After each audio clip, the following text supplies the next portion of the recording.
Hello बच्चों, कैसे हैं आप लोग। हम लोगों ने एंशियंट हिस्ट्री में सिंधु घाटी सभ्यता तक की पढ़ाई कर ली थी और अब मैं वैदिक सभ्यता पर आया हूँ। आज हम लोग वैदिक सभ्यता ही पढ़ेंगे, ऋग्वैदिक काल को पढ़ेंगे। वैदिक सभ्यता में दो भागों में बांटता है, ऋग्वैदिक काल और उत्तर वैदिक काल। ऋग्वैदिक काल को हम लोग 1500 से 1000 बीसी और उत्तर वैदिक काल को 1000 से 600 बीसी तक को मानते हैं, जो सर्वमान्य है। आपको इसी पर ध्यान रखना। अब हम आते हैं कि आर्यों सिंधु घाटी सभ्यता को रिप्लेस करके आर्यंस जब यहाँ पे आए, तो जो ग्रामीण संस्कृति थी सिंधु सभ्यता की पतन के बाद, उसको रिप्लेस किया उन्होंने। तो ये जो पूछा जाता कि जो कहाँ से वे आए, इसकी आर्यंस के आने की उत्पत्ति जो हुई, इसके मूल स्थान इनका कहाँ था, इस पर प्रश्न आते हैं। तो जो मैक्स मूलर, जो बहुत बड़े इतिहासकार हुए ब्रिटेन जर्मनी के इतिहासकार थे, और उन्होंने मैक्स मूलर ने, आप देखेंगे कि पूरा विस्तार से हिस्ट्री लिखी भारत की, और उसमें उन्होंने कहा कि जो आर्यंस हैं वे मूलतः जो हैं वो मध्य एशिया से, यानी बैक्टीरिया का जो इलाका है वहाँ से वे लोग आए। उनके पीछे उनका तर्क क्या था, किस आधार पर उन्होंने कहा कि वे मध्य एशिया से आए, सेंट्रल एशिया से आने के पीछे क्या कारण उन्होंने बताया। तो उन्होंने बहुत सारे तर्क दिए, जिनमें पुरातात्विक भी एक अभिलेख का भी उन्होंने वर्णन किया कि जो बोगज कोई, एशिया माइनर में एक जगह है बोगज कोई, अब वो बोगज कोई 1400 बीसी का अभिलेख है, वही काल है जो आर्यंस के अभिलेख का समय का काल है। तो उसमें उन्होंने कहा कि उसमें आप देखिएगा इंद्र, वरुण, नसात, इन सब देवताओं की चर्चा मिलती है, और यही सब ऋग्वैदिक पीरियड के देवता हैं। तो इन्होंने कहा कि एशिया माइनर में जब वहाँ पे जनसंख्या बढ़ी और रिसोर्सेज जो है वो कम हुए, तो लोग अपने जीवन को बचाने के लिए माइग्रेट किया वहाँ से, और माइग्रेशन करते करते ये लोग भारत तक प्रवेश कर गए, यहाँ तक आ गए। और यहाँ जो सिंधु सभ्यता के जो ग्रामीण कबीलाई लोग थे, जो यहाँ के मूल निवासी थे, उनको इन्होंने उस क्षेत्र से खदेड़ दिया, विस्थापित कर दिया वहाँ से, क्योंकि ज़्यादा एडवांस थे और इनकी संस्कृति सुसंस्कृत अपने को कहते थे, मानते भी थे और थे भी। तो इसकी वजह से यहाँ के कबीलाइयों को उन्होंने दक्षिण भारत की ओर और कुछ को हिमालयन क्षेत्र में धकेल दिया। तो ये जो, और अपने को सप्त सिंधवा क्षेत्र कहते हैं, सिंधु के आसपास का जो क्षेत्र है नदी के, इसलिए देखिएगा आर्यन संस्कृति में सिंधु नदी सबसे प्राथमिकता मानी जाती है। तो ये जो था ये मैक्स मूलर का था, यही ध्यान में रखना, मध्य एशिया से सबसे ज़्यादा सर्वमान्य यही है। इसके अतिरिक्त कई लोगों ने, जैसे मान्य गंगाधर तिलक, इन्होंने जो कहा कि उत्तरी ध्रुव को, इन्होंने आर्कटिक रीजन को, पोलर जो रीजन है उत्तरी ध्रुव, इसको माना। अब बताइए ये उत्तरी ध्रुव वाला जो कॉन्सेप्ट उन्होंने क्यों कहा, उसके पीछे है कि ऋग्वेद में कहीं चर्चा मिलती है, आधे दिन और आधे रात की चर्चा मिलती है।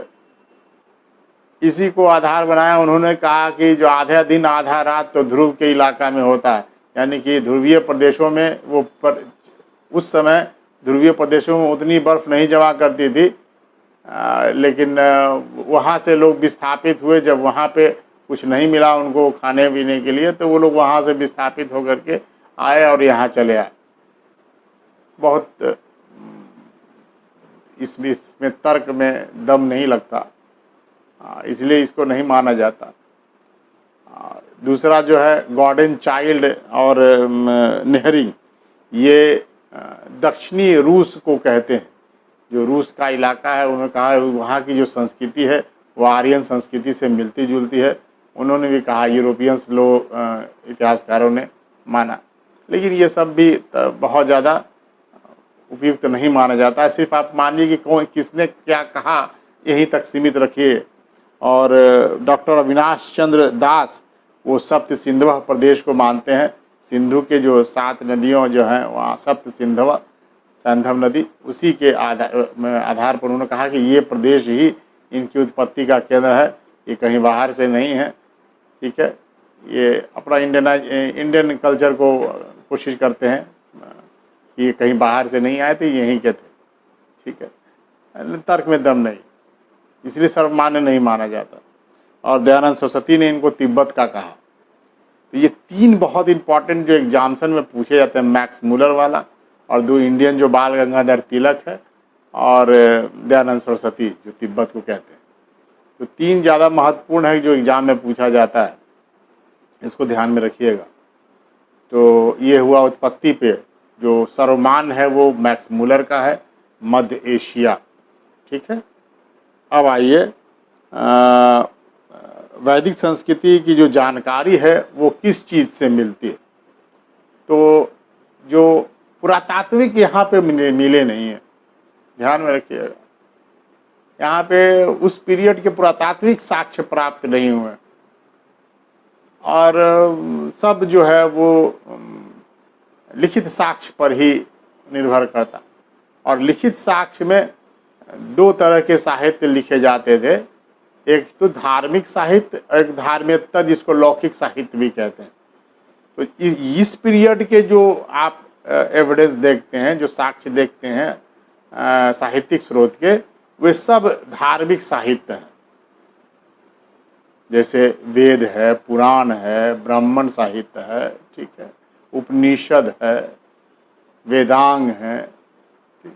ये तमाम जितने भी आप देखेंगे धार्मिक साहित्य है। इसी आधार पर वैदिक पीरियड के और उत्तर वैदिक काल के तमाम बातों को लिखी गई। ये रहा सोर्सेज के बारे में बात में। अब मैं आता हूँ इन सोर्सेज को विस्तार से देने की कोशिश करता हूँ। जैसे आप देखें कि जो वेद है वो कितने वेद हैं, तो 4 वेद हैं। सब आप लोग जानते हो 4 वेद हैं। ठीक है, मैं धीरे जा रहा हूँ, कोशिश करूँगा आपको याद भी कराने की कोशिश करूँगा। तो 4 वेद हुए, एक ऋग्वेद, दूसरा यजुर्वेद, सामवेद और अथर्ववेद। अब इसमें क्या क्या है? ठीक है, तो ऋग्वेद में क्या है, अब उस पे आता हूं। जो ऋग्वेद है उसका जो रचना काल है वो 1500 BC से 1000 BC। पहला तो यही पूछा जाता है एग्जाम में। देखिए, ये जो वेद का मतलब होता क्या है? ज्ञान, नॉलेज। ठीक है, विद से धातु से बना है, ज्ञान से, नॉलेज। और ऋक का मतलब होता है छंद युक्त मंत्र। जो छंद जो होते हैं मंत्रों के, आप देखेंगे छंद युक्त होते हैं, जैसे रिदम में होते। तो छंद युक्त जो कोई भी चीज़, देखिए कोई श्लोक बोला जाता है तो छंद युक्त होता है। ठीक है, जैसे अब बोलिए विद्या ददाति विनयम विनयादाति पात्रताम पात्रता धिन्न महापुनोति धना धना तथा सुसकम। तो ये आप देखेंगे कि ये जो रिदम में बोला गया, ठीक है, तो ये रिदम में बोला गया, तो ये जो चीज़ें हैं ये छंद युक्त होता है। और अगर ऋग्वेद और सामवेद में देखें तो ऋग्वेद में जितनी बातें कही गई है वो बहुत सारा जो सामवेद में उसको छंद युक्त बनाया गया, एकदम गे के रूप में बनाया गया, ताकि उसका उच्चारण एकदम गायन के रूप में हो, इसलिए संगीतबद्ध किया गया। कहिए, इसलिए सामवेद को आप कहिएगा तो सब संगीत की चर्चा सबसे पहले कहाँ मिलती है? सामवेद में। इसलिए सामवेद पहला संगीत का ग्रंथ माना जाता। ठीक है, ऋग्वेद में पूछा जाता है कितने श्लोक, कितने मंडल। ठीक है, तो ऋग्वेद में कुल 10 मंडल हैं। एग्जाम से पूछा जाता कितने मंडल हैं, तो 10 मंडल। इसमें से पहला और 10वां मंडल ये बाद में लिखा गया। ध्यान में रखिएगा, लंबी प्रक्रिया के तहत लिखा गया, उस समय तो लिखा नहीं गया ना, लिपिबद्ध सब बाद में हुआ। पहले तो रटंत विद्या थी ना, रट रट के आगे बढ़ाने की परंपरा थी। बच्चों को गुरुकुल में एडमिशन कराया, लोग रटते थे, ये रट रट के आगे ये परंपरा बढ़ती गई, बाद में लिपिबद्ध किया गया इसको।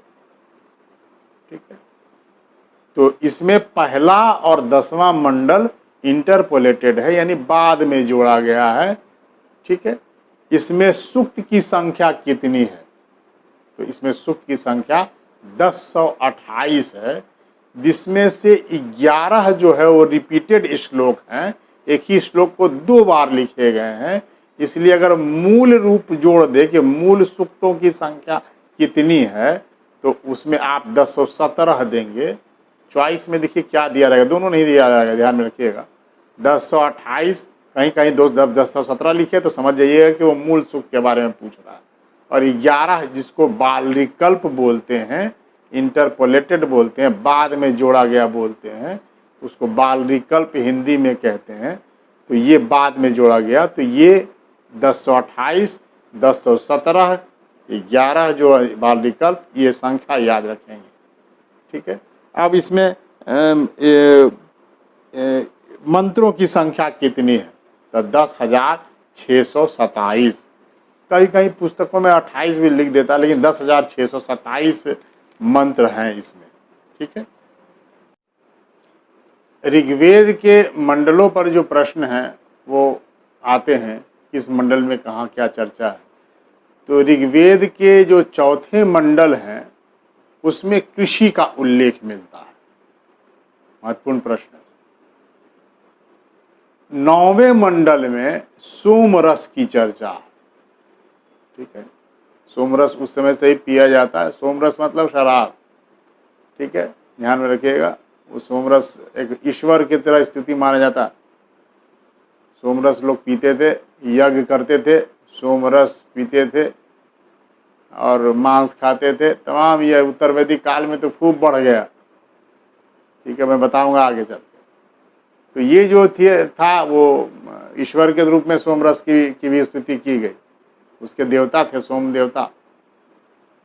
तो ये 9वें मंडल, 9वां मंडल पूरी तरह से समर्पित है सोमरस के। ठीक है, ध्यान में रखिएगा। 2 से 7 मंडल, जो सेकंड मंडल से लेके 7वां मंडल, 2 से 7 मंडल एक फैमिली के द्वारा लिखा गया है, इसलिए इसको फैमिली बुक कहते हैं। एग्जामिनेशन में पूछेगा कि किस मंडल से किस मंडल तक को फैमिली बुक की संज्ञा दी गई है, 2 से 7वें मंडल। ठीक है, 8वां मंडल, उसकी रचना कण्व और अंगिरास, ये 2 मुनि थे उस समय, कण्व और अंगिरास मुनि परंपरा के तमाम फैमिली है ये, कण्व और अंगिरास को समर्पित है ये। 8वां, देखिए कहाँ कहाँ से प्रश्न पूछेगा, 2 से 7 तक का फैमिली बुक। चौथे में कृषि की चर्चा। 8वां कण्व और अंगिरास मुनि को समर्पित। 9वां सोमरस की चर्चा। पहला और 10वां बाद में जोड़ा गया मंडल से, इससे ज़्यादा कोई प्रश्न नहीं आया। बस आप दिमाग में इतना प्रश्न रखें, एकदम याद रहेगा। ठीक है, अब आया कि उसके ऋग्वेद जो है नॉलेज है, और उस नॉलेज की टीचिंग है, और ये करने वाले जो पुरोहित है उनको क्या कहा जाता था, यानी ऋग्वेद के पुरोहित का क्या नाम था, तो उसको होत्री कहते हैं, हिंदी में होता कहते हैं, संस्कृत होत्री। तो एग्जाम से पूछा जाता, सब के अलग अलग हैं, ऋग्वेद के, सामवेद के, यजुर्वेद के, अथर्ववेद के, सब के अलग अलग पुरोहितों के नाम हैं, सबके अलग अलग कार्य थे पुरोहितों के। ये टीचिंग करने वाला जो काम है वो ऋग्वेद का है। ठीक है, मैं आगे चलकर एक इंटरव्यू के लिए प्रश्न बताऊंगा, ये बीपीएससी के इंटरव्यू वाले ध्यान में रखें, जिनका हिस्ट्री है, ये प्रश्न आ सकता है। अब देखिए दूसरा है यजुर्वेद। यजुर्वेद क्या है?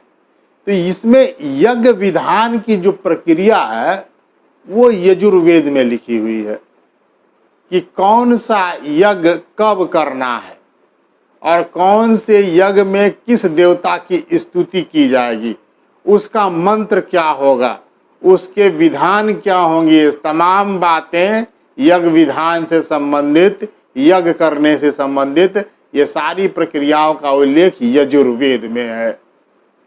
यजुर्वेद में अध्यायों की संख्या 40 है और जबकि जो इसके जो गद्यात्मक है, ये गद्यात्मक है और इसके मंत्र जो है वो उसकी संख्या 1975 है।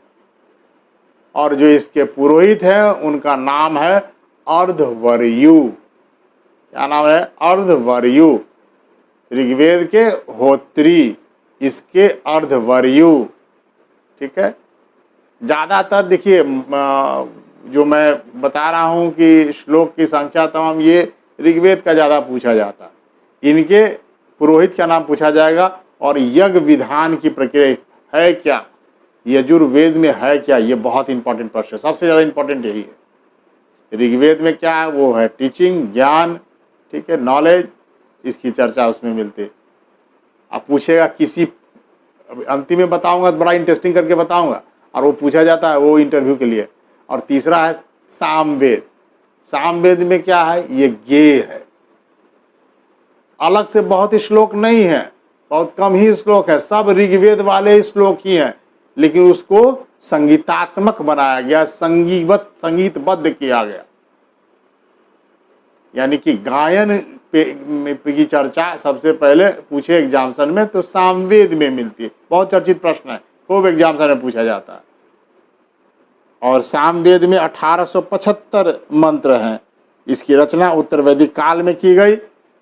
और सामवेद के जो पुरोहित हैं उन्हें उद्गाता कहते हैं। कहीं कहीं उद्गाता लिखा रहता है, उद्गाता कहते हैं। जो सामवेद के पुरोहित हैं, जो गा करके स्तुति किया करते थे, उनको उद्गाता कहते थे। अपने उद्गार को गाने वाले उद्गाता। ठीक है। ये तीन ये हुए। चौथा जो है अथर्ववेद। ये अथर्ववेद ऐतिहासिक दृष्टिकोण से, समाजशास्त्री के दृष्टिकोण से सबसे महत्वपूर्ण वेद है। इतिहास के जानकार हो तो सबसे पहले सामवेद को उठाएंगे, समाजशास्त्री हो तो सामवेद को उठाएंगे। क्योंकि जादू टोना, ठीक है, तमाम जितने कबायली वाले चीज़ें हैं, चूँकि ये अथर्ववेद सबसे बाद में लिखा गया। और ये सब जितने भी आप देखेंगे सामाजिक जो कार्य होते थे, ठीक है, जितना भी आप देखते हो कबायली लोग का टोटम है, ये तमाम सब चर्चा उसी में। यहाँ तक कि उन लोग की जो जड़ी बूटी से चिकित्सा होती है, यानी कि आयुर्वेद का अगर पूछे कि आयुर्वेद चिकित्सा का सर्वप्रथम साक्ष्य कहाँ से प्राप्त होता है, तो आप अथर्ववेद मानेंगे। उसमें सबसे महत्वपूर्ण है ये। इसलिए अगर चारों वेद में अगर कहा जाए कि सबसे महत्वपूर्ण वेद कौन है, ऐसे आप पुरोहित वाले दृष्टिकोण से देखें वो ऋग्वेद को मानते हैं लोग, लेकिन समाजशास्त्रीय दृष्टिकोण से, ऐतिहासिक दृष्टिकोण से अगर सबसे महत्वपूर्ण अगर कौन है, वह है अथर्ववेद। पूरी जानकारी मिलेगी आपको समाज के बारे में, तमाम चीजें। अथर्ववेद में मंत्रों की संख्या कितनी है? 5987। और इसमें जो कांड, इसको कांड में बांटा गया है, तो इसमें जो पूरे जैसे कहते हैं कांड वाला में तो अध्याय ही होगा, जैसे कि सुंदर कांड पढ़ते हैं आप लोग, तो जैसे कांड में इसमें 20 कांड है। ठीक है, नहीं पूछे एग्जाम से। 5987 ये अपने इतना ही याद रखिए। ये बहुत महत्वपूर्ण है, बहुत ज़्यादा महत्वपूर्ण नहीं है, इतना ही आपको याद रखना है। 20 कांड जरूरत नहीं याद रखने की। और अथर्ववेद के जो पुरोहित हैं उनको क्या कहा जाता था? अथर्वा। क्या कहा जाता था? अथर्वा। अब ध्यान में रखिए, मैं ये तो चारों बता दिया आपको, लेकिन दो बहुत महत्वपूर्ण है। ऋग्वेद वाला होत्री और सामवेद वाला उद्गाता। ये दो पुरोहितों के नाम सबसे ज़्यादा इंपॉर्टेंट है, इसको आपको याद रखना। इतनी बातें थी वेद की। अब हम आते हैं उसके दूसरे पहलू पर। अब हम आते हैं भौगोलिक विस्तार पर, ऋग्वैदिक पीरियड के भौगोलिक विस्तार कहाँ कहाँ पर था, इससे संबंध में देखिए पुरातात्विक साक्ष्य तो मिले नहीं, जो आर्कियोलॉजिकल एविडेंस है वो प्राप्त नहीं है आर्यंस पीरियड के, लेकिन जो वेदों हैं, जो साहित्यिक स्रोत हैं, उसी लिटरेचर से ही पता चलता है कि उनका रहने का जो निवास स्थान था वो कौन सा क्षेत्र था। तो ये जो सप्त सिंधवा क्षेत्र कहा जाता, जो सिंधु की जो ट्रिब्यूटरीज नदियां हैं इसके आसपास का जो क्षेत्र है, आर्यों का निवास स्थान वही माना जाता है। सरस्वती नदी और दृश्यद्वती, दृश्यद्वती किसको कहते हैं? घग्गर नदी को। तो उसका ऋग्वैदिक पीरियड में नाम था दृश्यद्वती। तो सरस्वती और दृश्यद्वती के जो बीच का जो क्षेत्र है उसको ब्रह्मवर्त क्षेत्र कहा गया ऋग्वैदिक पीरियड में। यही जो क्षेत्र है आर्यंस का क्षेत्र है। यानी कि देखिएगा सिंधु वाली सभ्यता, सिंधु घाटी सभ्यता वाला क्षेत्र ये सिंधु का, वहाँ से सिंधु घाटी के लोगों को आर्यंस आए मध्य एशिया से और उनको धकेल दिया। कहाँ तक धकेल दिया? तो अब देखिए साउथ में उधर चले गए और इधर हिमालय के उस तराई के क्षेत्र में चले गए। तो वहाँ चर्चा मिलता है, ऋग्वेद में हिमालय तक की चर्चा मिलती है। हिमालय की परिचित थे, हिमालय की जो सर्वोच्च चोटी है उसके बारे में भी, उस चोटी का नाम उन्होंने मूजवंत लिखा। ये भी एग्जाम में पूछा जाता है कि मूजवंत से किसे कहा गया, या हिमालय की सर्वोच्च चोटी माउंट एवरेस्ट का नाम ऋग्वैदिक पीरियड में क्या था? मूजवंत। ठीक है, देखिए प्रश्न जब पूछेगा आर्यों का निवास स्थान, मूल निवास स्थान, तो उसमें आप मध्य एशिया मानेंगे। ठीक है, आर्यों का भारत में निवास स्थान तो सप्त सैंधवा प्रदेश, ठीक है, वो होगा। अब हम आते हैं वो भौगोलिक वाले में नदियों पे। यहाँ से प्रश्न बहुत आते हैं। आर्यंस के जो पीरियड में कितने कितने नदियों की चर्चा है? ऋग्वेद में 25 नदियों का उल्लेख है, जिसमें सर्वाधिक जो है उल्लेख सिंधु नदी की है। ठीक है, देखिए एग्जाम में क्या पूछता है, सर्वाधिक जो सबसे महत्वपूर्ण नदी है, सर्वाधिक जिसकी चर्चा सबसे ज़्यादा बार है वो है सिंधु।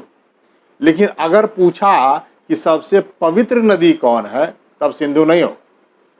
पवित्र नदी में सरस्वती जो अब सूख चुकी है, उस समय सबसे पवित्रतम नदी थी और इसको नदी तमा कहा गया।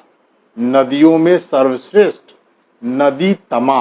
एग्जामिनेशन में पूछता है ऋग्वैदिक पीरियड में नदी तमा किस नदी को कहा गया था, तो वहाँ पे ध्यान में रखिएगा। अगर नहीं जाने रहिएगा तो आप लोग गंगा दे दीजिएगा। सबसे पवित्र नदी आज की तारीख में मानी जाती है, तो ऐसा नहीं। ऋग्वेद में गंगा की चर्चा सिर्फ एक बार हुई है, ये भी एग्जाम में पूछता है, और यमुना की चर्चा 3 बार हुई है। ध्यान में, एक बार गंगा की चर्चा और 3 बार यमुना की चर्चा। कुल मिलाकर 25 नदियों का उल्लेख है, जिसमें से जो सिंधु की जो ट्रिब्यूटरी नदियां हैं उनका नाम क्या है ये एग्जाम में पूछा जाता है, वो आप बिल्कुल याद करेंगे। जैसे सतलज, सतलज को क्या कहते थे? शुतुद्री। ठीक है, व्यास को क्या कहते थे? विपाशा। ये नाम जरूर आपको याद रहेगा। ठीक है, विपाशा। और चिनाब को क्या कहते थे? अस्कनी। ठीक है, झेलम को क्या कहते थे? वितस्ता। ठीक है, और व्यास को व्यास तो बता ही चुका। रावी को क्या कहते हैं? परुष्णी। ठीक है, और गंडक को सदानीरा। कहाँ कहाँ किस चीज़ की चर्चा मिलती है? मैं कभी, जैसे सदानीरा की चर्चा कहाँ मिलती है और परुष्णी की कहाँ चर्चा मिलती है? अगर आप देखिएगा, परुष्णी जो नदी है उस पर जो दशराग युद्ध हुआ था, वैदिक पीरियड में इसकी चर्चा है। दशराग युद्ध, 10 राजाओं का युद्ध, ये परुष्णी नदी पर लड़ा गया था, उसी के तट पर लड़ा गया था। तो ये एग्जामिनेशन में पूछता है। परुष्णी को रावी नदी ही कहते हैं, और सदानीरा गंडक नदी, यानी उत्तर वैदिक काल में चर्चा मिलती है शतपथ ब्राह्मण में कि आप जो है वो एक वैश्वानर वाली कथा है, आप देखेंगे कि अग्नि मुख को धारण करते हुए, मुख में धारण करते हुए, और वो आता है कहाँ तक आता है, नदी जो मिलती है वो सदानीरा। तो अग्नि आग जलाते हुए, देखिए इसका कहने का अर्थ ये है कि लोग आग जला जला करके आगे की ओर पर वैदिक पीरियड में जंगलों को जला जला के आगे बढ़ रहे थे। आग इसलिए कथा के रूप में लिख दिया उसने, वैश्वानर को मुख में अग्नि वैश्वानर धारण करके चलता है, गौतम राहुगण उसके पीछे पीछे चलते हैं, और वो मुंह से घृत निकला आवाज़, तो फिर उसे अग्नि बाहर निकल गई और उसको जलाने लग गई। ये कथा है, ठीक है। कथाएं इसी तरह लिख दी जाती ताकि जो है थोड़ा इंटरेस्टिंग लगे, तो इसी प्रकार से कथाएं लिख दी गई। मूल कहाँ है उस कथा का उद्देश्य क्या है लिखना, तो जो उत्तर वैदिक काल में सदानीरा तक आके रुक गए, मतलब रुक क्या गए, रुक इसलिए गए कि नदी है, अब आग जल रही है, अब गंडक नदी पहुंचेगी तो वहाँ तो निश्चित रूप से बुझ ही जाएगी आग। तो यानी कि उत्तर वैदिक काल तक में आर्यों का जो विस्तार है वो सदानीरा तक होता है, गंडक तक होता है। तो सदानीरा वाला बहुत पूछा जाता है क्योंकि बिहार के बॉर्डर का इलाका तक है गंडक, तो यह वो पूछा जाएगा। और घग्गर को दृष्टवती जो मैंने पहले ही बताया। तो ये सारी नदियों का आपको जैसे ऋग्वैदिक नाम क्या है ये पूछे जाते हैं, ठीक है। तो जैसे फिर से हम लोग याद करें, सतलज का शुतुद्री, चेनाब का अस्कनी, ठीक है, रावी परुष्णी, ठीक है, उसके बाद झेलम वितस्ता, ठीक है, गंडक सदानीरा और घग्गर दृष्टवती, और भी है, कुंभा है, कुर्मू है, तमाम ये सब, लेकिन एग्जाम्शन में नहीं आए। ये जो मैंने कहा इतना ही आपको याद रखनी है। मैं आपको उतना ही दूंगा जितना आपको याद रखना एग्जाम्शंस के लिए इम्पॉर्टेंट है। बाकी तो बहुत लंबी सूची है, याद करते नहीं रहे अपने अनुभव से, और इतने दिनों का जो अनुभव है हम लोग का उसके आधार पर ही। और जो टीचर्स होते हैं वो हम ही लोग जैसे व्यक्ति होंगे, हम ही लोग के काल वाले व्यक्ति अभी सेटर रहे हैं, तो वो भी वही पढ़े हैं जो हम पढ़े, ठीक है। कहाँ से वो पूछेंगे, वो चूँकि एक काल के लोगों की सोच भी लगभग एक ही टाइप होती है, तो इसलिए आपको इसका लाभ जरूर मिलेगा। और वो मैं हमेशा बोलता हूँ एग्जाम्शन हॉल में ही पता चलता है, ठीक है। तो आप इसका ध्यान में रखेंगे। इतनी बातें भौगोलिक विस्तार की हुई, ठीक है। इसमें इससे ज़्यादा प्रश्न भौगोलिक विस्तार से आएगा नहीं, इतना आप याद रखेंगे। मैं जो दे रहा हूँ उसको आप पर डे के रूप में, आप टास्क के रूप में देखिए, उसको याद कर लीजिए, तो आपका बिल्कुल तैयार हो जाएगा, यूपीएससी तक तैयार हो जाएगा। चाहे वो एसएससी का एग्जाम्स हो, रेलवे का एग्जाम्स हो, या यूपीएससी तक का एग्जाम्स हो, वहाँ तक भी तैयार हो जाएगा। बस यहाँ जीएस में कोई अंतर नहीं है, बस पूछने के तरीके में अंतर। और यूपीएससी में थोड़ा विश्लेषणात्मक प्रश्न आते हैं, और एसएससी वगैरह में फैक्चुअल क्वेश्चंस आते हैं, बहुत ज़्यादा फैक्ट्स रहता है, उसमें थोड़ा विश्लेषण करना रहता है कि ऋग्वैदिक पीरियड के भौगोलिक विस्तार के संबंध में कौन सा कथन सही नहीं। अब वो चाहे एक ही क्वेश्चन में 4-5 फैक्ट्स घुसा देता है, तो वो ध्यान में रखिए कि इसी तरह के कोई ऐसा नहीं कि आप सोचेंगे सर यूपीएससी के लिए पढ़ा रहे, ऐसा नहीं। एसएससी हो चाहे बीपीएससी हो चाहे यूपीएससी हो, उसके जीएस के स्टैंडर्ड में कोई अंतर नहीं, बस पूछने के तरीके में अंतर है। और मैं मानता हूँ, इसलिए मैं एसएससी के छात्रों को इतना ज़्यादा कोशिश करता हूँ कि वो भविष्य में बीपीएससी और यूपीएससी के लिए भी सोचने लगे, ठीक है। अब मैं आता हूँ उसके सामाजिक, राजनीतिक, आर्थिक सभी पहलुओं पे। अब हम आते हैं राजनीतिक व्यवस्था।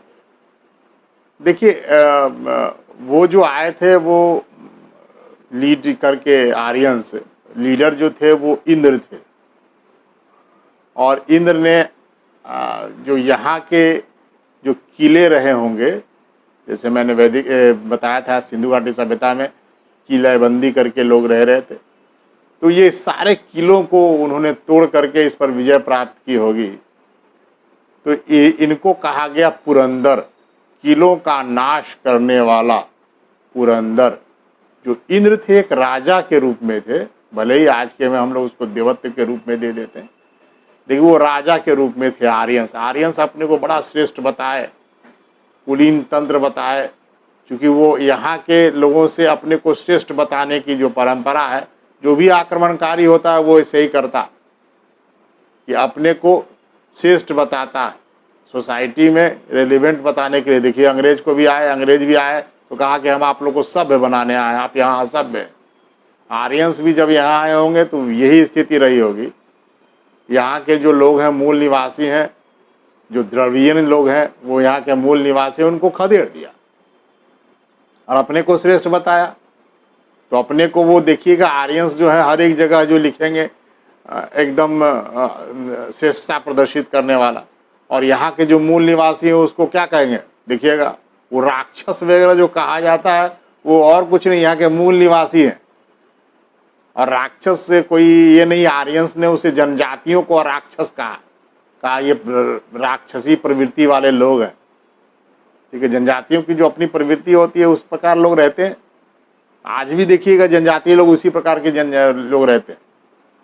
इसीलिए बहुत सारे जनजातीय क्षेत्र को संविधान में जो क्षेत्र है उसको उनकी संस्कृति को संरक्षित करने के लिए अलग सा क्षेत्र बना दिया गया, जहाँ के हम लोगों को प्रवेश करने नहीं दिया जाए, क्योंकि उनकी संस्कृति कहीं खंडित ना हो।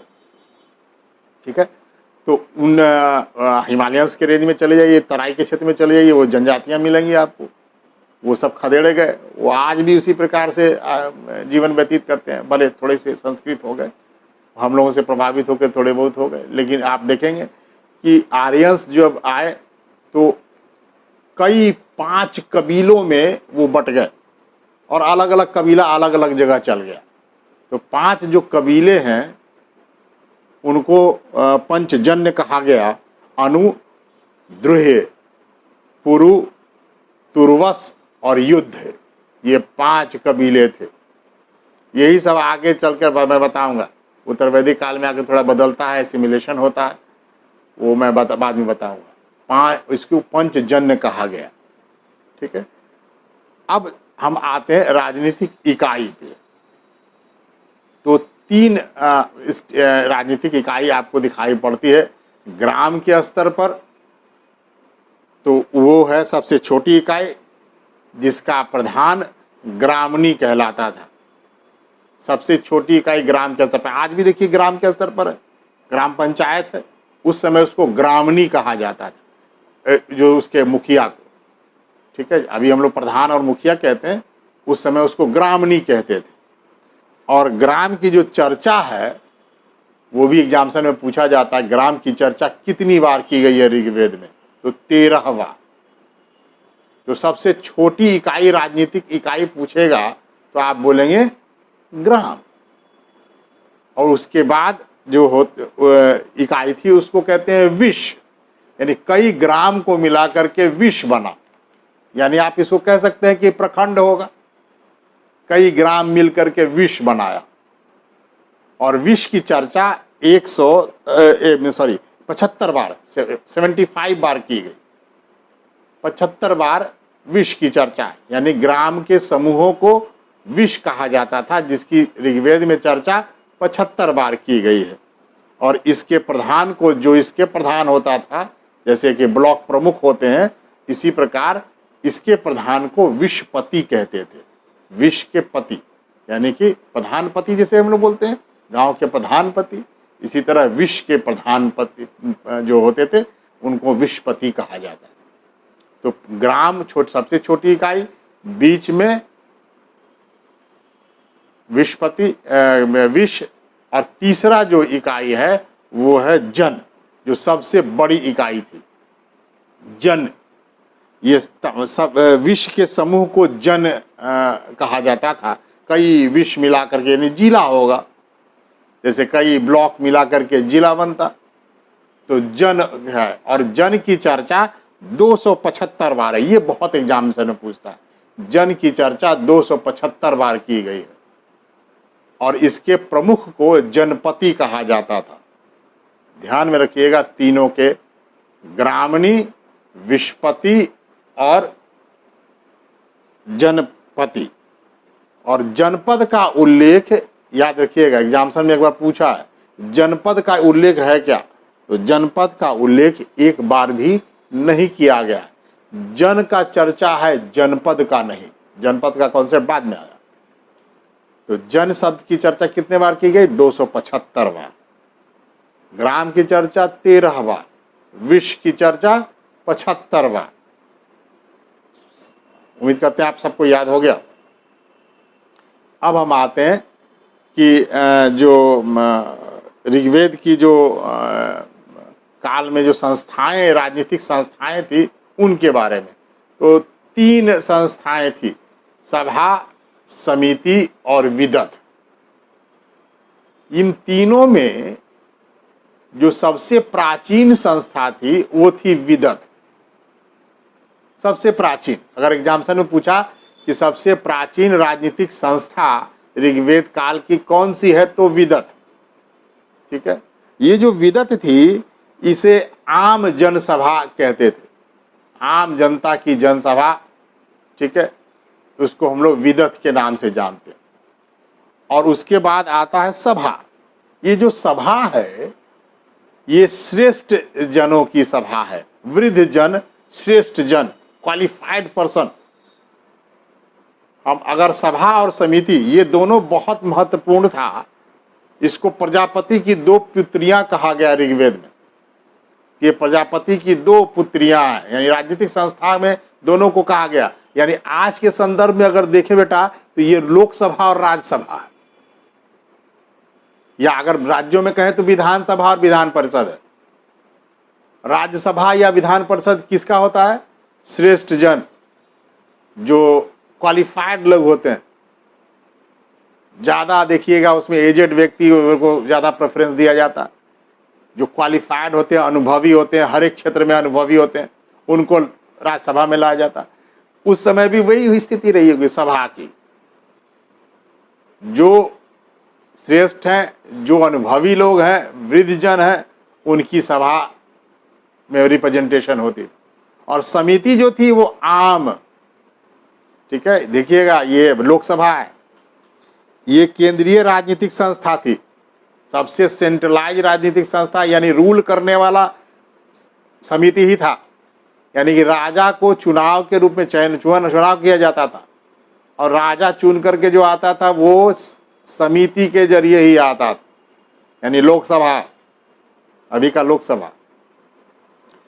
तो समिति ही राजा की नियुक्ति, पदच्युति, मतलब उसको हटा भी सकता था और उस पर नियंत्रण भी रख सकता था। यानी समिति में जो है वो राजनीतिक जो है इच्छा शक्ति जो अभी लोकसभा को प्राप्त है, वो सब शक्ति समिति को प्राप्त थी। ठीक है, तो 3 जो है बेटा, विदत, सभा और समिति। विदत सबसे प्राचीन संस्था थी, आम जनसभा वाली संस्था थी। जो आप कहें जो रूल करने वाली संस्था वो सभा और समिति थी, इसलिए इसको सबसे प्रमुख कहा गया। प्रजापति की 2 पुत्रियां कहा गया। सभा जो थी वो श्रेष्ठ जन की थी, मैंने बताया श्रेष्ठ जन, और जितने भी वृद्ध जन थे उनका रिप्रेजेंटेशन था। और जितने राजनीतिक जो इकाई में सबसे महत्वपूर्ण था, जो रूल करता था, वो था समिति। और समिति के जो सभापति होते थे, यानी लोकसभा अध्यक्ष कहें, ठीक है, उनको ईशान कहा जाता था।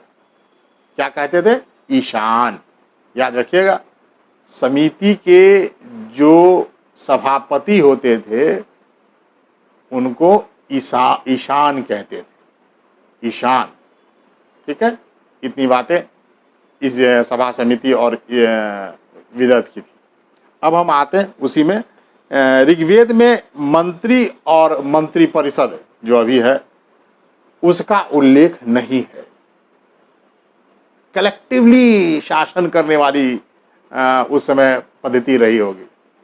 कोई मंत्री और मंत्री परिषद और इस प्रकार का उल्लेख कहीं नहीं मिलता। ऋग्वेदिक काल में जो महिलाएं जो थी उनका रिप्रेजेंटेशन विदत में था। बहुत विदत में जितनी कुलीन तंत्रीय महिलाएं थी, बहुत थी। उस समय आप देखेंगे बहुत विदुषी महिलाएं थी। महिलाओं को शिक्षा का अधिकार प्राप्त था ऋग्वैदिक पीरियड में।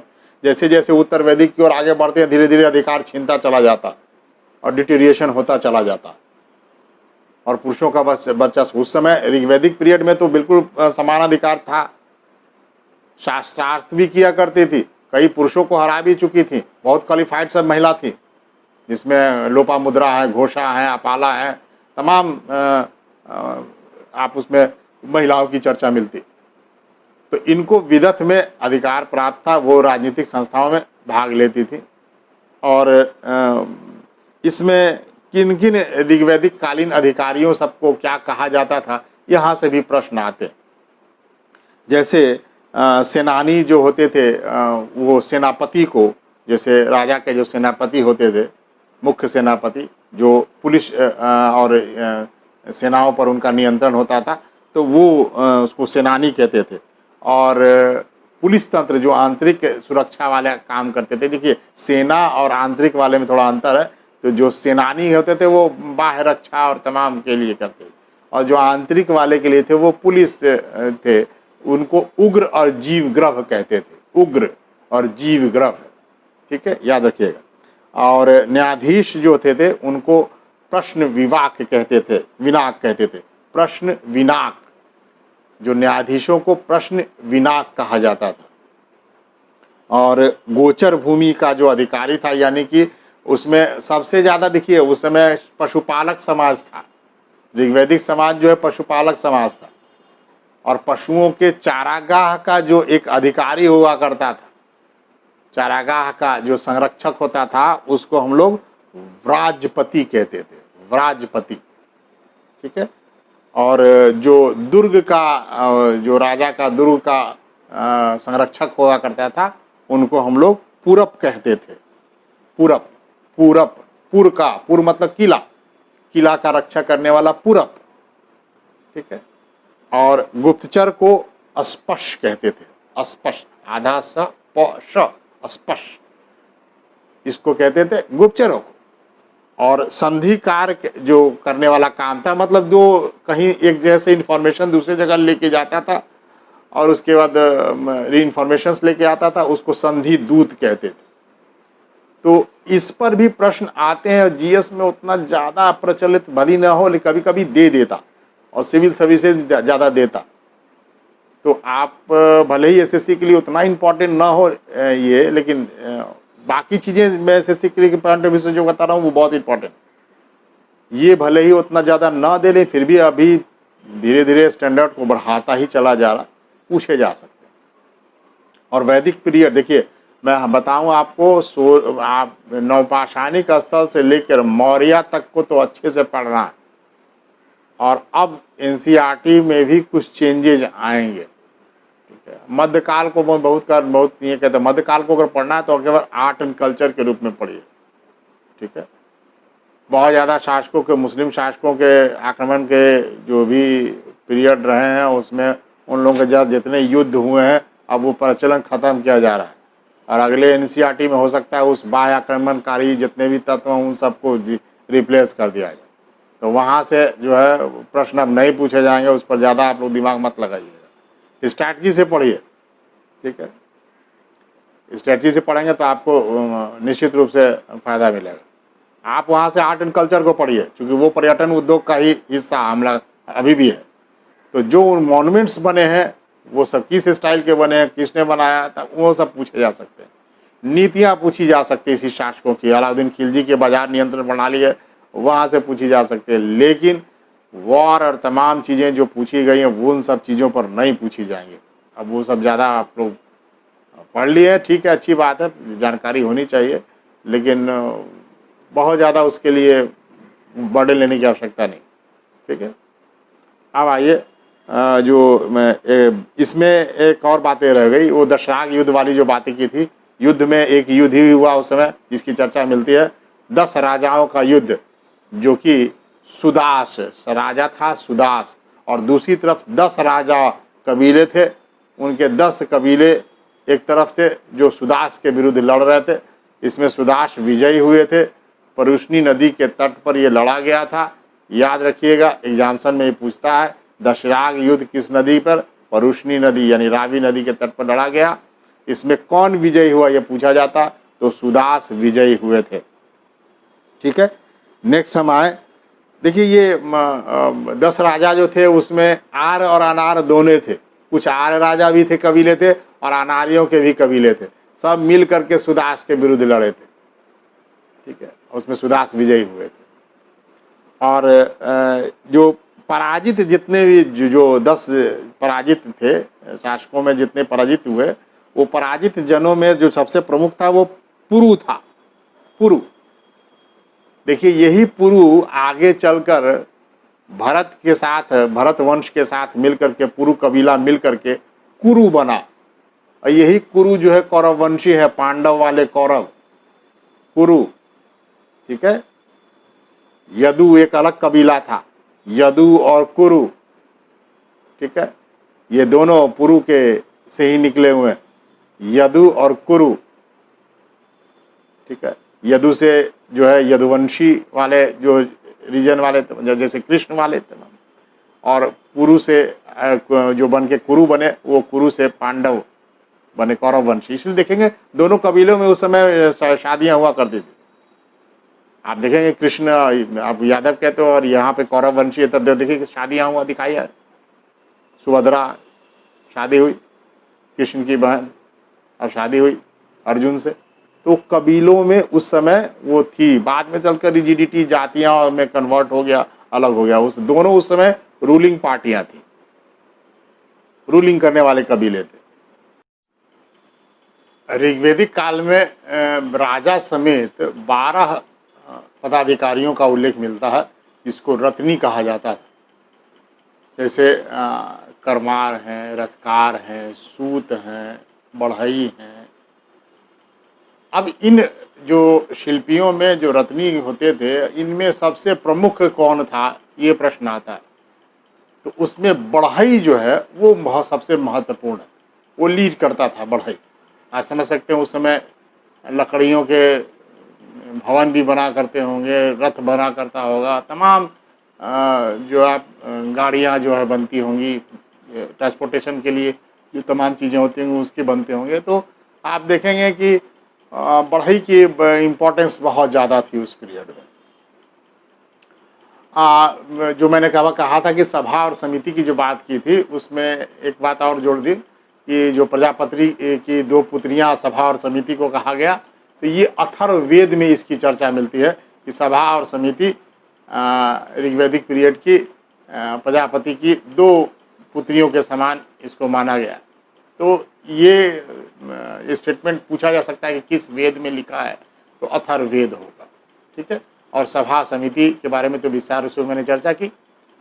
इतनी ही बातें महत्वपूर्ण है राजनीतिक व्यवस्था के तहत। इतना अगर आपने याद कर लिया तो आपको फिर कोई संकट नहीं होगा मेरी दृष्टि में। तो अब हम आगे चलते हैं उसकी सामाजिक व्यवस्था की ओर। आर्य समाज जो था, आर्य संस्कृति जो थी, वो पितृसत्तात्मक संस्कृति थी। अब पैतृक संपत्तियों पर पुत्रों का ही अधिकार था। महिलाओं का सम्मान जरूर था, नारियों का सम्मान ऋग्वैदिक पीरियड में था। उत्तर वैदिक आते आते ह्रास दिखाई पड़ता है। आप डिक्लाइन देखते हैं कि उनके सम्मान में डिक्लाइन दिखाई पड़ता है। ऋग्वैदिक पीरियड में बहुत था। नारी का उपनयन संस्कार भी होता था, पढ़ने का अधिकार था, और जनेऊ भी धारण करती थी। तो ये जो शिक्षा का जो अधिकार था, ये आप देखेंगे उस पीरियड में मैंने बताया कि लोपामुद्रा, घोषा, अपाला, ठीक है, ये तमाम विदुषी महिलाएं थी जो शास्त्रार्थ किया करती थी ऋषियों के साथ। कई के उल्लेख मिलते हैं। इस पीरियड में, ऋग्वैदिक पीरियड में समाज के संबंध में सबसे बड़ी अच्छी बातें ऋग्वेद के 10वें मंडल में की गई है। हालांकि इसको बाद में जोड़ा गया है, लेकिन ऋग्वैदिक कालीन जो है वो पुरुष सूक्त, इसमें एक हाइम्स है पुरुष सूक्त, जिसमें 4 वर्णों का उल्लेख है। अब एग्जाम में पूछा जाता है कि 4 वर्णों का उल्लेख किस सूक्त में प्राप्त हुई या किस में प्राप्त होता है, तो ऋग्वेद के 10वें मंडल के पुरुष सूक्त में इसकी चर्चा मिलती है। उसी में कहा गया है कि ब्राह्मण मुख से, जो क्षत्रिय हैं वो भुजाओं से, और जो वैश्य है उदर से, और जो पैर है उससे शूद्र की उत्पत्ति हुई है। ये सब कर्म के आधार पर ही कहा गया कि मुख से, चूँकि ब्राह्मणों का कार्य शिक्षा देना था तो उन्होंने मुख से अपनी उत्पत्ति बताई। भुजाओं से क्षत्रिय का इसलिए कि वॉरियर क्लास था, लड़ाई लड़नी थी, तलवार तमाम चीज़ें, धनुर्विद्या तमाम विद्याएं सिखाई गई, भुजाओं में ताकत होनी चाहिए, तो क्षत्रिय को। वैश्य जो जितने वर्ग हैं, कृषि और तमाम जितने भी व्यापार करने वाले वणिक वर्ग हैं, वो सब वैश्य के अंतर्गत में आते थे। तो आप देखेंगे, और जो सेवक वर्ग था, जो निचला वर्ग था, वो सब दास के रूप में जो उस समय रहे होंगे, वो सब लोग सेवा के क्षेत्र में, तो वो लोग तथाकथित शूद्र कहलाए। तो ये 4 जो वर्ण हैं, इस वर्णों की उत्पत्ति पुरुष सूक्त में ही मिलती है। ठीक है। अब आए कि सामाजिक व्यवस्था में क्या क्या प्रचलन में था, क्या नहीं था। तो इस समय में बाल विवाह प्रचलित नहीं थे। देखिए, ऋग्वैदिक पीरियड में बाल विवाह प्रचलित नहीं है। धीरे धीरे बाल विवाह का प्रचलन शुरू होता है। उत्तर वैदिक के बाद गुप्त की राय आते तो बहुत होने लगता है। ठीक है। अंतरजातीय विवाह की प्रचलित थी, अंतरजातीय विवाह होते थे उस पीरियड में। नियोग प्रथा प्रचलित थी। नियोग प्रथा जो थी, इसको नियोग प्रथा कहते किसको, यदि किसी को बच्चे को प्राप्त न हो तो अन्य पुरुष के साथ उसका संबंध करके, जैसे ऋषि मुनियों का महाभारत काल में तो बहुत मिलता है आपको। तमाम पांडवों की उत्पत्ति भी वो नियोग प्रथा के द्वारा ही हुई। तो आप देखेंगे कि वो पर्दा प्रथा का उल्लेख वो नहीं मिलता, वो नहीं है उस समय। देखिए, सब बाद में आया। इसलिए ऋग्वैदिक पीरियड बड़ा अच्छा माना जाता था। इसीलिए तो दयानंद सरस्वती ने कहा, बैक टू वेदास, वेदों की ओर लौट चलो। यानी उस समय का समाज हमारे अब के समाज से ज़्यादा बेहतर था, ऐसा दयानंद सरस्वती ने भी कहा। बैक टू वेदास कहने का अर्थ वही था। पुनर्विवाह प्रचलित थी। जो अविवाहित महिलाएं थी, बहुत सारी रहीं, जो विदुषी बहुत महिलाएं अविवाहित भी रहीं, उन्हें अमाजू कहा जाता था। ये हम लोग के सिविल सर्विसेज के समय में पूछा गया था, अब शायद पूछे ना पूछे। अमाजू कहते थे अविवाहित महिलाओं को, अमाजू के नाम से बुलाया जाता था। और विवाह में दहेज जो उपहार स्वरूप जो दिया जाता था, उसको वहतु कहा जाता था। ठीक है। तो ये सब समाज में ये सब चीज़ें प्रचलित थी। विवाह का जो चीज़ है वो इसी के अंतर्गत आता है, जो मैंने आपको बताया। गुरुकुल की परंपरा थी, शिक्षा में गुरुकुल की परंपरा थी। रटने वाली पद्धति थी, कोई लिख करके तो मिलता नहीं है, बाद में सबको लिपिबद्ध किया गया। तो ऋग्वैदिक पीरियड में जो शिक्षाएं थी गुरुकुल में दी जाती थी, सब रटा करते थे। रट के ही हाइम्स को आगे बढ़ाया पीढ़ी दर पीढ़ी, और बाद में चलकर इसको लिपिबद्ध किया गया। खाने पीने को देखें तो मूलतः ऋग्वैदिक पीरियड के लोग शाकाहारी थे, लेकिन फिर भी मांसाहारी के एविडेंस मिलते हैं। विशेष अवसरों पर लोग मांस खाते थे। यही तो चीज़ें था। उत्तर वैदिक काल आते आते ये प्रवृत्ति और बढ़ी। यज्ञ बलि की जो प्रथा है, यज्ञ में बलि देने की जो प्रथा है, राष्ट्रीय अश्वमेध, उत्तर वैदिक काल में ज़्यादा हुए, और उत्तर वैदिक काल में ही फिर ज़्यादा इस तरह मांस खाने की प्रवृत्ति बढ़ी। यही कारण था कि बुद्धिज़्म प्रवेश किया। ये मैं बताऊंगा, बुद्धिज़्म और जैनिज्म के आने के पीछे रीजन भी यही था। लेकिन ऋग्वैदिक काल में मूलतः लोग शाकाहारी थे। विशेष अवसरों पर मांसाहार भी किया जाता था। पेय पदार्थों में सोम रस की प्रधानता, यानी लोग शराब पीते थे। अब सोम रस जो है, इसके लिए देवता भी हैं, सोम देवता भी को भी कहा गया, उनका भी बहुत महत्ता थी। ठीक है। इसलिए देखिएगा अभी भी शराबी लोग जो है वो देखिएगा 2 बूंद 3 बूंद जो है वो टपकाता है। वो प्रथा जो है कहीं ना कहीं वो वैदिक पीरियड से ही चली आ रही। सोम देवता को पहले समर्पित करना फिर पीना, ठीक है। ऋग्वैदिक काल में जो है दास प्रथा जो थी वो प्रचलित थी, दास प्रथा थी, दास प्रथा का एविडेंस मिलता है।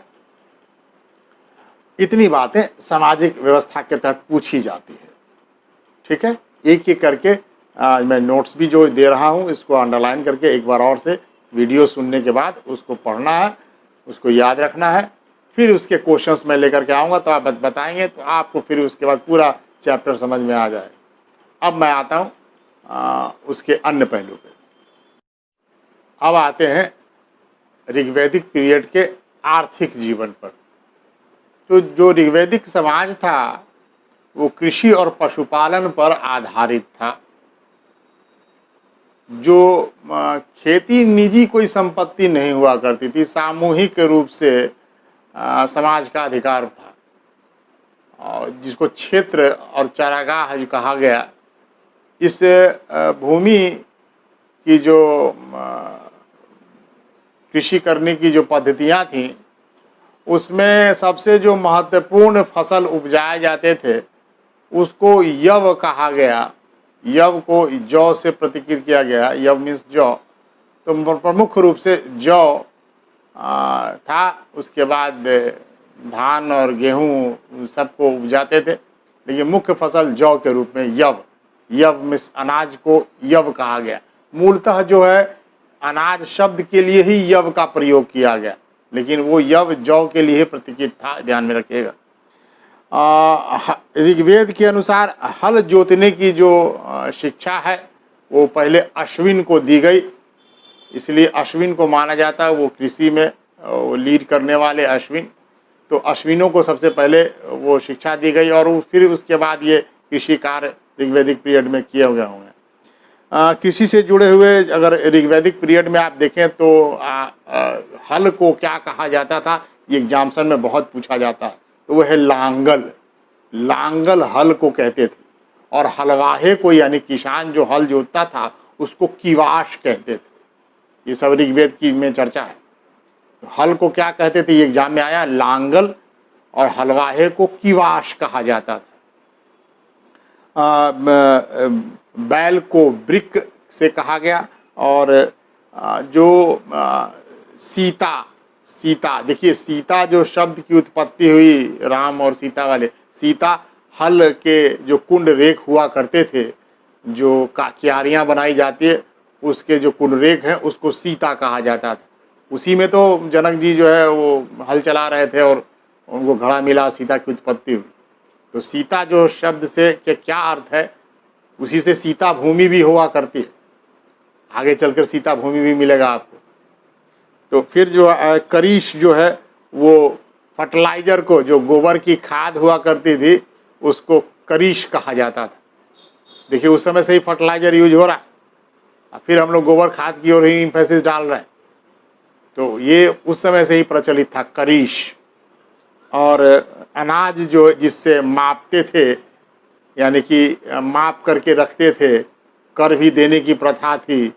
जो अनाज पर जो कर लिया जाता था उसको बलि कहा जाता था। तो ये जो जिस चीज़ से मापा जाता था उसको उर्दर कहा जाता था, उर्दर। और कुआं को अवत कहते थे, और चमड़ा जो धारण करने वाला व्यक्ति था उसको कृतिवास कहा जाता था। थोड़ा सा ज़्यादा स्पेशलाइज हो गया, हालांकि सिविल सर्विसेज पूछ चुका। कृतिवास, चर्म धारण करने वाले को कृतिवास कहते थे। तो इतना जो है इस कृषि से संबंधित। ऋग्वेद में गव्य और गव्यति, ठीक है, ये चारागाह के लिए प्रयुक्त होता था। गाय को संपत्ति के संग्रह का माध्यम माना गया। गाय जिसके पास होती थी सबसे अधिक वही धनी होता था। ऋग्वेद में राजा के पास 7707 गायें थी, इसका लिखित विवरण मिलता। यानी कि गाय संपत्ति का माध्यम हुआ करता था, जिसके पास जितना गाय वो उतना ही ज़्यादा धनी, ठीक है। ऋग्वैदिक काल के जो अन्य जानवर थे वो घोड़ा, हाथी, ऊंट, बकरी, बैल, भेड़, ये सब का एविडेंस मिलता, लिखित साक्ष्य मिलता। एविडेंस का मतलब यहाँ पे लिखित ही साक्ष्य समझिए। गायों की जो गवेषणा है, गवेषणा कहते थे जो एक्सपेडिशन करना, अन्वेषणा मतलब खोज, और गवेषणा उसमें जुड़ गया, तो युद्ध की गाय को खोज के जो होती थी उसके लिए युद्ध हुआ करता था, गाय के लिए युद्ध हुआ करता था उस समय। यानी गाय के गवेषणा के लिए ही युद्ध किया जाता था, यानी कारण वही थी, केंद्र में गाय ही युद्ध का कारण हुआ करती थी। इसके बाद आए कि मैंने बताया कि स्वेच्छा से राजा को कर देने की भी प्रथा थी, जिसको बलि कहा जाता था। उस पीरियड में बेकनाट जो सूदखोर हुआ करते थे उनको बेकनाट कहते थे, यानी कि जो व्यवसाय करते थे मनी लेंडिंग का, उसको बेकनाट कहा जाता था, हालांकि अच्छा नहीं माना जाता था। व्यापार का जहाँ तक सवाल है, उस समय बार्टर सिस्टम प्रचलित था, वस्तु विनिमय प्रणाली थी, यानी वस्तुओं का लेन देन होकर बहुत ज़्यादा सिक्कों का प्रचलन नहीं था। हालांकि निष्क का प्रमाण मिलता है, निष्क जो है वो प्रयोग किया जाने लगा, जो सिक्के थे वो प्रचलन में उतने ज़्यादा नहीं थे, लेकिन शुरू हो गए थे, बाद में चल करके ज़्यादा प्रचलित हुए। इतनी बातें आर्थिक जीवन की थी। अब हम आते हैं धार्मिक जीवन।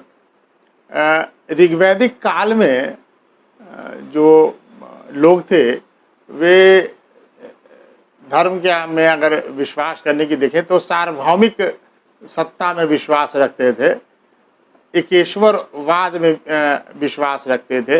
हालांकि बहुत सारे देवताओं का उल्लेख जरूर मिलता है, लेकिन वो एक ही सत्ता में ज़्यादा विश्वास रखते थे। ऋग्वेद में जो सबसे महत्वपूर्ण देवता है वो है इंद्र। देखिए 3 वर्गों में यहाँ बांटा, एक आकाशीय देवता, अंतरिक्ष के देवता और पृथ्वी के देवता। लेकिन हम आपको उतना ज़्यादा विस्तार से जाएंगे नहीं, आप जो महत्वपूर्ण देवता उन्हीं की चर्चा करेंगे जो एग्जाम्पल्स पॉइंट ऑफ व्यू से इम्पोर्टेंट है। मैं वो विस्तार से इसलिए नहीं जा रहा हूँ कि विस्तार से जाएंगे तो फिर आपके लिए बहुत लंबा हो जाएगा और फिर मोनोटोनस होने लगेगा और आपके लिए परीक्षा उपयोगी भी नहीं है। मैं सिर्फ उतना ही चीज़ दूंगा जो आपके लिए बहुत इंपॉर्टेंट होगा। ऋग्वेद में सबसे जो महत्वपूर्ण देवता थे वो इंद्र थे, ध्यान में रखिएगा। ऋग्वैदिक पीरियड में इंद्र सबसे महत्वपूर्ण है, बाद में उनमें ह्रास दिखाई पड़ता, लेकिन ऋग्वैदिक पीरियड तक इंद्र, जिनको पुरंदर कहा गया, किलों का नाश करने वाला कहा गया। सर्वाधिक बार इंद्र की चर्चा मिलती है, कितना बार ऋग्वेद में? 250 बार। ये एग्जाम्सन में बहुत पूछा जाता है, कितना बार? 250 टाइम्स इंद्र की चर्चा की गई। इसके बाद दूसरे जो महत्वपूर्ण देवता थे वे है अग्नि। देखिए देवत्व का रूप हम लोगों ने जिससे डरते थे उसको देवत्व का रूप हम लोगों ने दे दिया। अग्नि विनाश का कारण बनती थी, जंगल जला दिया, जंगल तमाम को जल जाता था उससे, लोग तो डरते थे उससे, देवत्व का रूप हो गया। और अग्नि को माना गया कि अग्नि को हम लोग पूजा करते हैं तो वो भगवान से हमारा संबंध स्थापित करने में महत्वपूर्ण भूमिका निभाता। इसलिए तो यज्ञ में देखते हैं, यज्ञ में क्या होता है, यज्ञ वेदी बनती है और हम लोग मंत्र बोल बोल के आहुति देते हैं उस देवता। आप चाहे किसी भी देवता की पूजा कर लीजिए, आहुति देते हैं। अग्नि को बड़ा वो समझा गया कि ये माध्यम है, ये माध्यम के रूप में इस्तेमाल किए जाने वाले देवता थे जो उस तक पहुंचा देते थे। अगर विष्णु की पूजा कर रहे हो और आहुति दे रहे हो तो विष्णु तक पहुंचाने का, हमारे से विष्णु के बीच मध्यस्थ का कार्य अग्नि करते थे। इसलिए आप देखेंगे कि तमाम देवता के ह्रास दिखाई पड़े वैदिक से उत्तर वैदिक आते आते, लेकिन अग्नि का कभी भी, अग्नि की महत्ता कभी नहीं घटी। एग्जाम्पल में पूछ सकता कि कौन से देवता की महत्ता में ह्रास कतई कभी नहीं दिखाई पड़ा, तो वो है अग्नि। और कितनी बार चर्चा मिलती है? 200 बार। 250 बार इंद्र की और इनकी 200 बार। तीसरे जो देवता थे महत्वपूर्ण वो है वरुण। और वरुण जो थे वे ऋतुओं के देवता थे। ठीक है, वो आप देखेंगे जल निधि का प्रतिनिधित्व करते हैं वरुण देवता, जल का रिजर्व रखने का प्रतिनिधित्व करते हैं वरुण। हालांकि वर्षा के देवता अलग हैं, लेकिन ये जल निधि के देवता हैं और ये ऋतुओं के देवता माने जाते हैं। ऋतुओं के चेंजेज के जो होते हैं वे इनके ही वजह से होते हैं, और इसीलिए इनको वरुण को ऋतस्य गोपा कहा गया। ये बहुत महत्वपूर्ण है, एग्जाम्पल में पूछा जाता है ऋतस्य गोपा किस देवता को कहा गया, तो वरुण। और वरुण का उल्लेख जो है वो संभवतः 170 बार हुआ। और इसके अतिरिक्त सोम मैंने बताया था पेय पदार्थों के देवता है। मारुत ये आंधी तूफान के देवता हैं। मारुत, देखिए मरुत से ही वो मरुत के देवता हैं, आंधी तूफान के। पवन देव, मारुति नंदन, मारुत मरुत उसी से निकला हुआ है, लिखा हुआ, तो मरुत। ठीक है, उसके बाद वर्षा का देवता पर्जन्य को कहा गया। पर्जन्य जो थे वो वर्षा के देवता थे। इसके अतिरिक्त पूषण, पूषण, अब पूषण किसके थे, तो चारागाह जो चरवाहे के जो देवता थे वो पूषण थे। वो पशुओं को दिशा का ज्ञान देते थे कि कैसे जो है पशु जो है अपने आप पशु चला जा रहा। अभी भी देखिएगा झुंड पशु एक जगह चले जाते हैं और फिर वापस आ जाते हैं, तो पशुओं का रक्षा और तमाम के लिए देवता थे, वो पूषण थे। ठीक है, और इसके बाद जंगल की देवी के रूप में एक चर्चा मिलती है, वो जंगल की देवी के रूप में अरण्यानी की चर्चा मिलती, जो जंगल की देवी के रूप में। ऐसे उषा, आदिति, ये सब भी जो थी जो देवी थी, इनकी भी पूजा होती है, लेकिन अरण्यानी की पूजा सर्वाधिक बार जंगल की देवी के रूप में की गई। और सारे रिसोर्सेज चूँकि जंगल से ही मिलते थे, और जंगलों की रक्षा करना, जीव जंतुओं की रक्षा करना, ये सब अरण्यानी के जिम्मे था। तो आप देखें जितने देवता हैं वो सब अपने अपने कार्यों की और उनकी रक्षा की के वजह से इन देवताओं की उत्पत्ति हुई। ठीक है, अभी भी आप देखते हैं। ठीक है, देवताओं की उत्पत्ति जो है आप देखिएगा, आगे चल के आप देखेंगे कि महामारी के रूप में चेचक आया, साउथ से लेकर के उत्तर भारत तक। हम लोग के यहाँ भी उत्तर भारत में चेचक की देवी कौन है, शीतला माता। बहुत शीतला मंदिर मिलता, देखेंगे आप 5-5, 6-6 आप देखिएगा, गोला गोला जैसे पॉक्स निकलता है, उसी तरह वो देवता के रूप में हो गई, जिससे हम लोग को डर लगा, महामारी आई। ठीक है, अभी हम लोग शिक्षित हैं, लेकिन इसके बावजूद भी देखिएगा तो कहीं कहीं एविडेंस मिलने लगता है। वो अगर पढ़े हुए नहीं होते, ज़्यादा हम लोग शिक्षित नहीं हुआ करते, तो भारत में अभी देवता एक पैदा हो जाता, कोरोना देवी। अब कहीं कहीं तो हो भी गई होगी, अनपढ़ होगा कोई गांव में तो कोरोना देवी पैदा हो गई होंगी। तो जहाँ जहाँ से डर था, जैसे आप देखेंगे साउथ में भी चेचक फैला, तो वहाँ भी मरियम्मा देवी हो गई। मरियम्मा पूछा जाता है, चेचक की देवी मरियम्मा। तो आपको ये देवत्व का रूप तभी मिलता था जब उससे डर हो। आंधी तूफान आया, विनाश हो गया, बन गए देवता। ठीक है, मारुत बन गए। बारिश नहीं हुई, बारिश होना, अतिवृष्टि और अल्पवृष्टि दोनों थी, गड़बड़, सूखा भी हो सकता था, ज़्यादा पानी भी पड़ सकता था, बाढ़ भी आ सकता था, तो बन गए बारिश के लिए पर्जन्य। तो ये सारे देवताओं की उत्पत्ति इसी प्रकार हुई। ऋग्वेद में देखिए जो शिव की जो चर्चा है वो आप देखिएगा, मैंने बताया था आदि शिव की चर्चा सिंधु घाटी सभ्यता में मिलती है। यहाँ पे ऋग्वेद में त्र्यंबक शब्द का यूज हुआ, और ये त्र्यंबक शब्द शिव के लिए ही प्रयुक्त हुआ।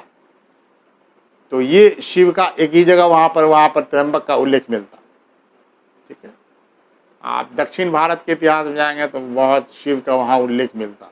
मैं बताऊंगा कभी संगम पीरियड में जाऊँ और फिर वहाँ बताऊँ तो आपको मिलेगा। तो ये जो बातें थी ये धार्मिक जीवन की बातें थी। इसके बाद उत्तर वैदिक काल में और देवता आते हैं, उन सब की चर्चा मैं उत्तर वैदिक काल में करूँगा। ऋग्वैदिक पीरियड यहीं पर मैं समाप्त करता हूँ। उम्मीद करता हूँ कि आप लोग को समझ में आया होगा। और कई बार चीज़ों को चर्चा की, उसकी समझ विकसित की। जो दे रहा हूँ उसको आप लोग PDF के रूप में डाल दूँगा, आप उसको देखेंगे लिंक में जाके, और उसको वहाँ से नोट डाउन कर लेंगे, या फिर वहाँ से अपना प्रति निकालना, जिसको निकाल लें। फिलहाल कहीं निकलना नहीं है, उसी में लेके पढ़ना है बेटा। अभी कोरोना के पीरियड में पेशेंस बनाए रखना है, अपना धैर्य नहीं खोना है। मैं सोचता हूँ कि एक मोटिवेशनल स्पीच भी लेकर चला हूँ, मेरे बच्चे बड़े निराश ना हो। आजकल घटनाएं बहुत घट रही हैं, अपने कोई बच्चा फेल कर रहा है तब आत्महत्या कर लेता है। अभी तो देखिए कि आत्महत्या के झड़ी सी लग गई है। तब मुझे लगता है कि इसके की आवश्यकता पड़ेगी कि मेरे बच्चे निराश ना हो। मैं उनमें वो तमाम उनके गुणों को कैसे निकाल सकता हूँ, इसका प्रयास करूँगा। आप लोग हतोत्साहित ना हो। आप लोग के चलते ही मैं ऑनलाइन आके पढ़ाया कि मेरे बच्चे निराश ना हो, ठीक है, कि मुझे नहीं मिल पा रहा। आप लोग पढ़िए, मैं कोशिश करूँगा मैं तमाम पहलुओं पर बात करने की। मैं सभी वर्ग के लोगों को लेकर चल रहा हूँ, चाहे वो SSC हो, BPSC हो। हाँ, ये अकेले चूँकि मेरे पास समय अभाव रहता है, वो सब वीडियो एक दिन नहीं लेके आ सकता, वो क्रमबद्ध धीरे धीरे लेके आ रहा हूँ। तो आप लोग जो भी दे रहा हूँ उस सब के लिए दे रहा हूँ, ध्यान में रखोगे, ठीक है। ऐसा नहीं है BPSC वाले जो PT देने वाले हैं उनके लिए भी है, SSC देने वाले हैं उनके लिए भी है, और जो भविष्य में BPSC की तैयारी करेंगे वो भी अभी से देखेंगे, तो उन भी इंस्पायर्ड होंगे कि हमको BPSC की तैयारी कैसे करनी है। तो ध्यान में रखना, ठीक है। चलिए, धन्यवाद आप लोगों को। आप लोग ठीक से रहिए, सुखी रहिए, स्वस्थ रहिए। ओके, धन्यवाद।